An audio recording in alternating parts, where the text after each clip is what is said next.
નમસ્કાર દર્શક મિત્રો, આઇકોન ન્યૂઝમાં હું અનુ સોની આપનું સ્વાગત કરું છું। સૌપ્રથમ નજર કરીશું આજના મુખ્ય સમાચાર ઉપર। વાસદ વટામણ હાઈવે પર સર્જાયો ગમખ્વાર અકસ્માત। આણંદ જિલ્લાના ચામુંડા માતાના મંદિરમાં ટ્રસ્ટીઓ દ્વારા દિલીપભાઈનો સન્માન સમારોહ યોજાયો। વલ્લભ વિદ્યાનગર સ્થિત એગ્રો ઇકોનોમિકલ રિસર્ચ સેન્ટર ખાતે યોજાયો દ્વિદિવસીય વર્કશોપ ટ્રેનિંગ કાર્યક્રમ। બોરસદ ખાતે ત્રિભુવનદાસ ફાઉન્ડેશનના સહયોગી આનંદ ક્લિનિક દ્વારા સમાજ ઉપયોગી બહેરાશ નિવારણ કેમ્પનું આયોજન। હવે સમાચાર વિગતવાર।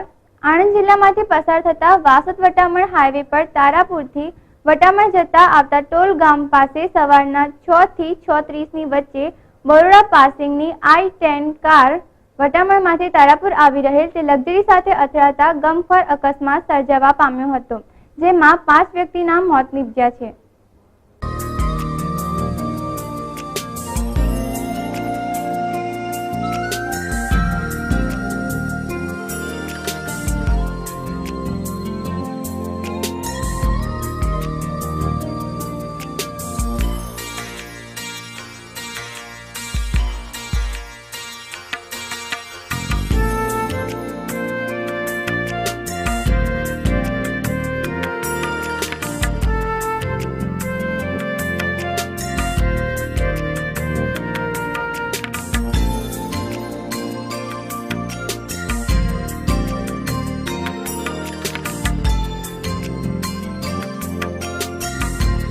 તારાપુર બગોદરા રોડ પર મોટાભાગે થતા અકસ્માતોમાં 2 થી વધુ મોત થતા હોય છે। સમગ્ર ગુજરાતમાં અકસ્માતોમાં સૌથી વધુ લોકો આ રોડ પર જાન ગુમાવે છે। આજે થનાર અકસ્માતમાં જાન ગુમાવનાર વ્યક્તિઓ સેનિટરીનું કામ કરતા હોવાનું પોલીસનું અનુમાન છે। અકસ્માતમાં અત્યાર સુધીમાં પોલીસને 2 લોકોને ઓળખવામાં સફળતા મળી છે। આજરોજ સવારના 6:20 અનનોન નંબર ઉપરથી ટેલિફોન પરથી મળી કે તારાપુરથી ટોલ વટામણ રોડ ઉપર લક્ઝરી અને I-10 ગાડીનો અકસ્માત થયેલ છે। જે અકસ્માતના સમાચાર મળતા તુરત જ અમે ઘટના સ્થળ ઉપર આવી ખાતરી તપાસ કરતા GJ 24V78 નંબરની લક્ઝરી બસ સાથે I-10 ગાડી આગળના ભાગે વચ્ચે ભટકાઈ જતો આ અકસ્માત સર્જાયેલ છે, જેની અંદર I-10 ગાડીની અંદર બેઠેલા 5 ઈસમો ઘટના સ્થળ ઉપર મૃત્યુ નિપજેલ છે। પોલીસ દ્વારા મૃતકના સગા સંબંધીની સાથે સંપર્ક કરવાના પ્રયત્નો ચાલુ કરી દેવામાં આવ્યા છે અને અકસ્માતમાં મરનાર વ્યક્તિઓના મૃતદેહોને પોસ્ટમોર્ટમ માટે તારાપુરના PHC સેન્ટર ખાતે ખસેડવામાં આવ્યા છે।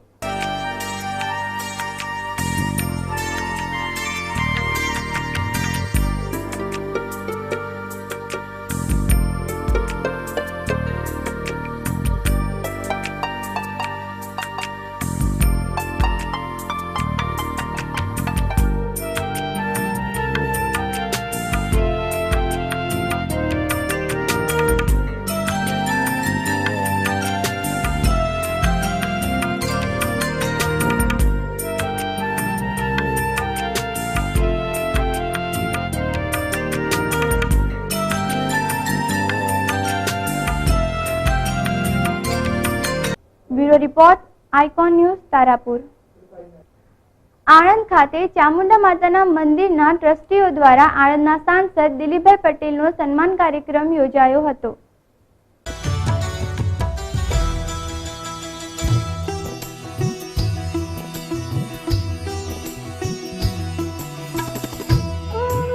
આ સન્માન કાર્યક્રમમાં મુખ્ય મહેમાન દિલીપભાઈ પટેલને શાલ ઓઢાડી પુષ્પગુચ્છ અર્પણ કરી સન્માનિત કરવામાં આવ્યા હતા અને મુખ્ય મહેમાન તરીકે આણંદ જિલ્લા ભાજપ પ્રમુખ, જિલ્લા પંચાયત પ્રમુખ, નગરપાલિકા પ્રમુખ, શહેર પ્રમુખ તથા રાજુભાઈની ઉપસ્થિતિમાં આ કાર્યક્રમ યોજાયો હતો તથા આ કાર્યક્રમમાં અન્ય મહાનુભાવો ઉપસ્થિત રહ્યા હતા।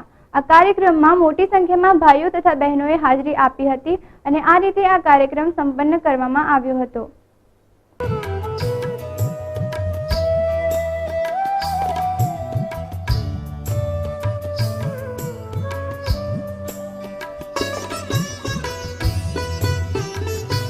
સર્વ એ મને પ્રેમથી સર્વાનુમતે બનાવે છે એ બદલ હું મારા ટ્રસ્ટીગણનો ખૂબ ખૂબ આભાર માનું છું. અને આજનો પ્રસંગ ચામુંડા માતાજીની આસીમ કૃપાથી આપણે અહીં આગળ અમારા માનનીય શ્રી દિલીપભાઈ, દીપકભાઈ તથા અન્ય મહાનુભાવો અહીંયા પધારવાના છે. અને દિલીપભાઈએ અમોને અનેક વખત અનેક પ્રકારની મદદ કરેલી છે. અહીંયા દાખલો કહું તો અહીંયા બ્લોક નાખી આપેલા છે, પાણીનો બોર કરી આપેલો છે, તેમજ હજુ લાઇટ માટે કંઈક કરવાના છે એવું સાંભળેલું છે. તો તેઓ અમોને અવારનવાર ઘણી જ મદદ કરે છે. અને અમારે એમની સાથે કોઈ માગણી મૂકવી નથી પડતી, પણ એમના હૃદયથી તેઓને વિચાર આવે છે અને આ કરી નાખીએ, તે કરી નાખીએ, આ મંદિરને શોભે એવી પ્રવૃત્તિ કરવા એ પણ ટ્રાય કરે છે. બીજું, એક દિવસ નવરાત્રિમાં તેઓ અહીંયા આરતી માટે 12 વાગે અમે બોલાવેલા અને ઉપર સ્ટેજ ઉપર તો બધી બહેનો ગોઠવાઈ ગયેલી. તો અમે બહેનોને હટાવવા પ્રયત્ન કર્યો તો તેમણે કહ્યું કે ભાઈ ના, એ બહેનોએ ને હટાવવાની નથી, હું અહીંયા ઓફિસ આગળ આપ શ્રી બધા બેઠા છો, તમારી સાથે બેસીશ. પણ બહેનોને એટલે મારું મુખ્ય વસ્તુ એ કહેવી છે, એમનામાં સ્ટેજ ઉપર બેસવાની પણ વૃત્તિ નહીં અને બધાની સાથે જ બેસવાની વૃત્તિ, એવું હું માનું છું. અને ખરેખર એમનો સ્વભાવ ખૂબ જ પ્રેમાળ છે.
સુરેશભાઈ, અનિલભાઈ, ગોપાલભાઈ, અરવિંદભાઈ, આશાબેન ને મધુબેન, સર્વેની ઉપસ્થિતિમાં જે આજે આપણે સંસદ સભ્યશ્રીનો સત્કાર સમારંભ રાખ્યો છે મંદિર ટ્રસ્ટ દ્વારા, તે બદલ સૌ મંદિર ટ્રસ્ટીઓને અને પધારેલ સૌ આમંત્રિતોને હાર્દિક અભિનંદન.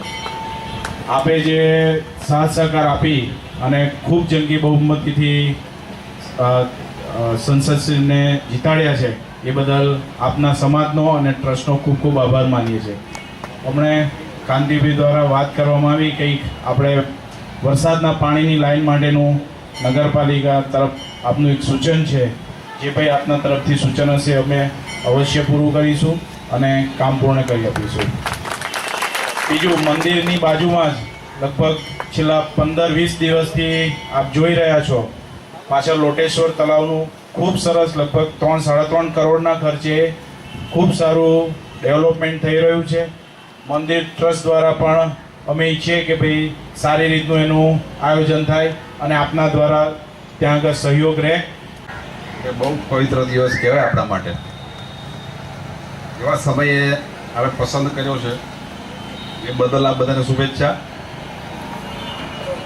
આ કાર્યક્રમમાં જેનું સન્માન આપણે કરી રહ્યા છીએ એવા લોકસભાના નવા વરેલા સાંસદ ભાઈ શ્રી દિલીપભાઈ, જિલ્લા પંચાયત ભારતીય જનતા પાર્ટી આણંદના અધ્યક્ષ ભાઈ શ્રી દીપકભાઈ,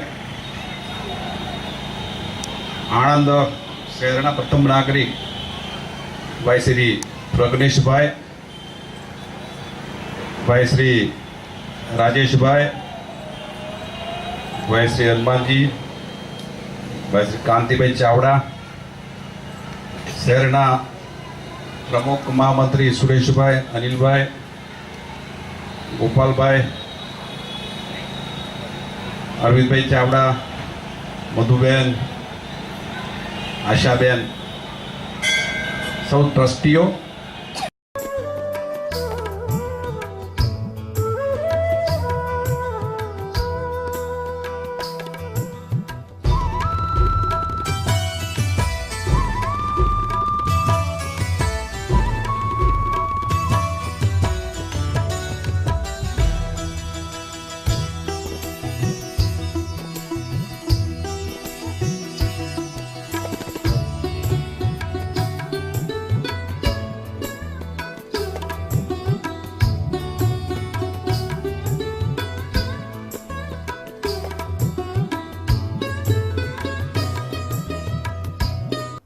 bureau report, icon news, Anand.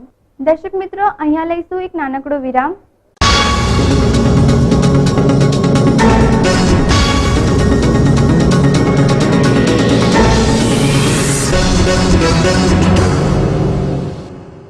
$105 acres of lush green campus where students learn to innovate, imbibe technology to build the future.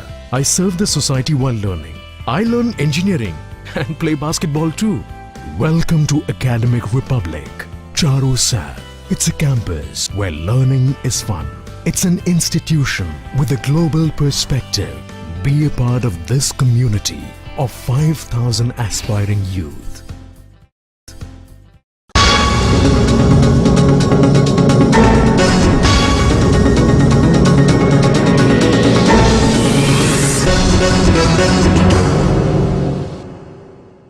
વિરામ બાદ આઇકોન ન્યૂઝમાં આપનું પુનઃ સ્વાગત છે.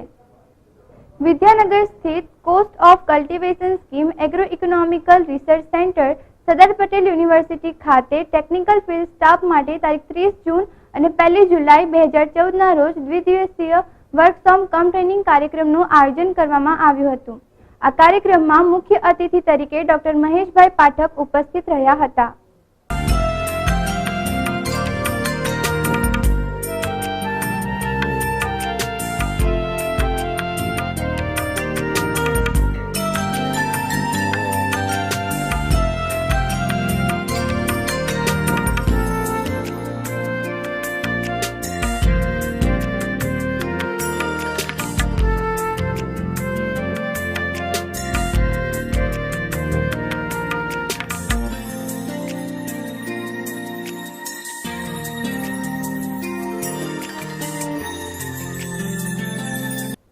એગ્રો ઇકોનોમિક રિસર્ચ સેન્ટરના નેજા હેઠળ કાર્યરત કોસ્ટ ઓફ કલ્ટિવેશન સ્કીમ ગુજરાતના મુખ્ય પાકોના ઉત્પાદન ખર્ચ અંગેની આંકડાકીય માહિતી નમૂનારૂપ ખેડૂતો પાસેથી એકત્રિત કરવાની કામગીરી કરે છે.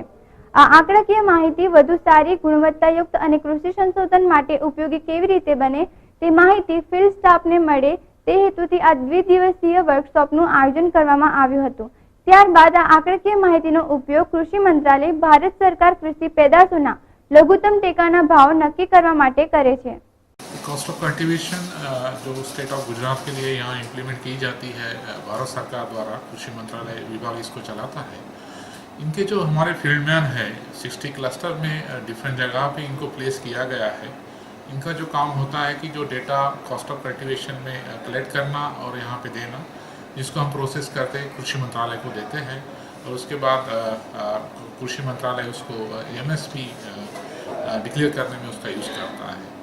तो हर साल जो डेटा कलेक्ट होता है उसमें कुछ क्वेरीज रह जाती है, उसको दूर करने के लिए हमने इस वर्कशॉप का आयोजन किया है। और हमारे जो फील्डमैन हैं जो उनका भी कुछ एक्सपीरियंसेस है उसको हमारे साथ शेयर करते हैं। हमारे सुपरवाइज़र, फील्ड ऑफिसर सभी उनके साथ बैठ के क्वेरीज को रेक्टिफाई करके एक परिपूर्ण डेटा भारत सरकार को देने का हम इसमें प्रयास कर रहे हैं। 2 साल का एक कार्यक्रम है और मुझे आशा है कि हम एक बेहतर CCS नंबर 1 CCS बनाने के दिशा में आगे जा रहे हैं। कम से कम क्वेरी रहे और कम से कम डेटा गैप रहे और अच्छा डेटा, क्वालिटी वाला डेटा हम भेजें तो वो उस दिशा में प्रयोग कर पाएंगे। तो ये सब ध्यान में रखते हुए हमने 2 दिन का सर ये वर्कशॉप का आयोजन किया है। पिछले साल भी हमने किया था, तो इस दिशा में हम जरूरत पड़े तो उस तरह आगे भी करते रहेंगे। तो सर ये वर्कशॉप में पाठक सर का मैं स्वागत करता हूँ जिन्होंने हमारे साथ काफ़ी समय काम किया है और काफ़ी अच्छा मार्गदर्शन भी दिया है। वी साहब और हमारे जो फील्ड से आए हैं उनका भी इस આ કાર્યક્રમનો ઉદ્ઘાટન સમારોહ તારીખ 30 જૂન 2014ના રોજ સવારે 11 કલાકે એગ્રો ઇકોનોમિક રિસર્ચ સેન્ટરમાં રાખવામાં આવ્યો હતો। આ કાર્યક્રમનું આયોજન કોસ્ટ ઓફ કલ્ટિવેશન સ્કીમના માનદ નિયામક શ્રી ડોક્ટર S.S. કલામકર તથા ફિલ્ડ ઓફિસર ડોક્ટર S.R. ભૈયાના દ્વારા કરવામાં આવ્યો હતો। Years and our former colleague who retired in June 2013 and we have been in touch with him. All our fieldmen, field supervisors, all the staff of ARC, CCS, press media, ladies and gentlemen. So good morning to all of you. 2 दिन का workshop रखने का उद्देश्य अभी आपको doctor SR. भैया जी ने बताया है। इसी से जुड़े हुए जो कुछ पॉइंट्स है मैं आगे में लूँगा। उससे पहले मैं आपको बता दूं कि हमने नया ब्लॉक ईयर चालू करा है। आप सभी को मालूम है, सभी लोग अभी नए ब्लॉक पे ज्वाइन हुए हो। उसी के दिशा में मैं आपको बताना चाहूँगा कि हमने एक कैसा किया है।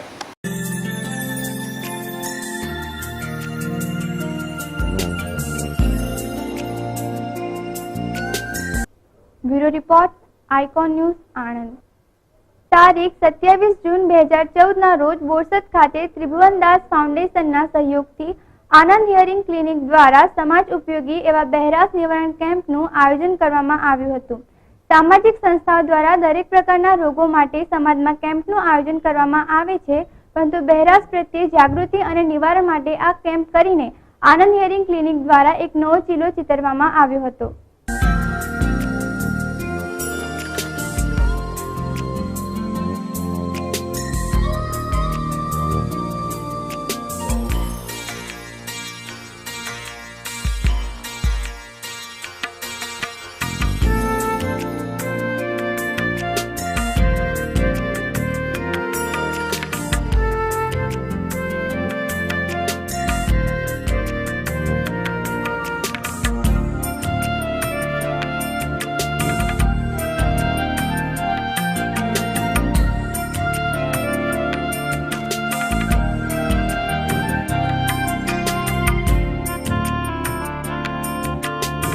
આ કેમ્પનો આશરે 60 થી વધુ લોકોએ લાભ લીધો હતો। છેલ્લા થોડા વર્ષોમાં આવેલા મોબાઈલ ફોન જેવા સાધનોને કારણે ઘણા લોકોને કાને બહેરાશ આવી ગઈ છે। આ મુજબ વધુ ઘોંઘાટ કરતા મશીનો પર કામ કરતા લોકો તેમજ મોટી ઉંમરે આવતી બહેરાશવાળા વ્યક્તિઓ માટે આ કેમ્પ ઘણો લાભદાયી નીવડ્યો હતો।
Bureau report, icon news, Borsad. દર્શક મિત્રો, આજના સમાચાર અહીં સમાપ્ત થાય છે। કાલે ફરી મળીશું આ જ સમયે આ ચેનલ પર।